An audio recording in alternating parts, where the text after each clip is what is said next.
Hello, everyone. I'm Devin Walsh. Peter Albrecht will join us in just a moment. Thanks for joining us tonight. First on 5, several new developments out of Montgomery today. A new ethics investigation has been filed involving the woman that Governor Robert Bentley is accused of having an inappropriate relationship with.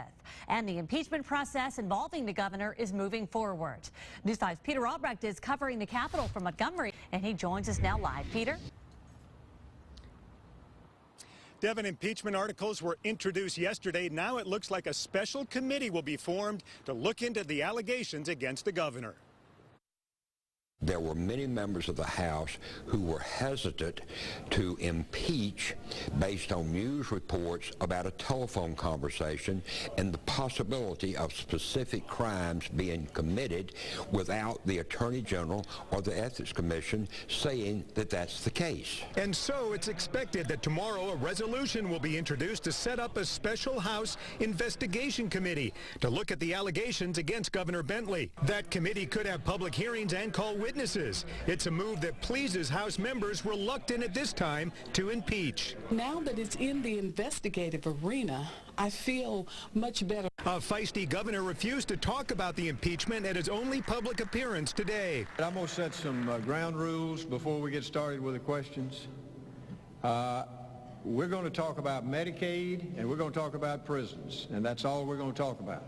So I'm telling you right now, do not ask me anything other than those two things. But he did talk about impeachment this morning at a breakfast meeting with the mayors of the state's 5 largest cities. He addressed the issue. I mean, he was forthright about it. He said he made a mistake. He owned it. He wasn't blaming anybody for it, which we all respected. You could tell from the way he was talking that, you know, he understood that he's made a bad mistake, but that he's going to work through this. But is there enough time to conduct this investigation and then get it to the House floor for a vote of the full House? Victor Gaston says yes. After tomorrow, however, there are only 10 meeting days left in this session.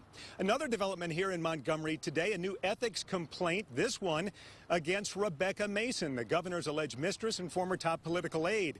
State Rep Johnny Mac Morrow says that Mason basically has been waging a vendetta against him because of a bad grade that he gave her 25 years ago when he was teaching an economics class at an Alabama junior college. He says Mason and the governor have been intimidating him and killing his legislation out of pure spite.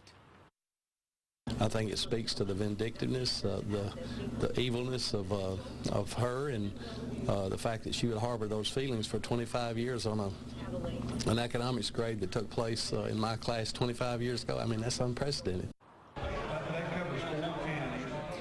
Morrow says that Mason should have been registered as a lobbyist, and he called her the de facto governor. Those are the same words that were used by Fire Delia Director Spencer Collier a couple of weeks ago. So we'll have more on that coming up, and also more on this special committee that will be formed to look into the allegations against the governor. That's coming up at 6 o'clock. For now, though, reporting live in Montgomery, Peter Albrecht, News 5.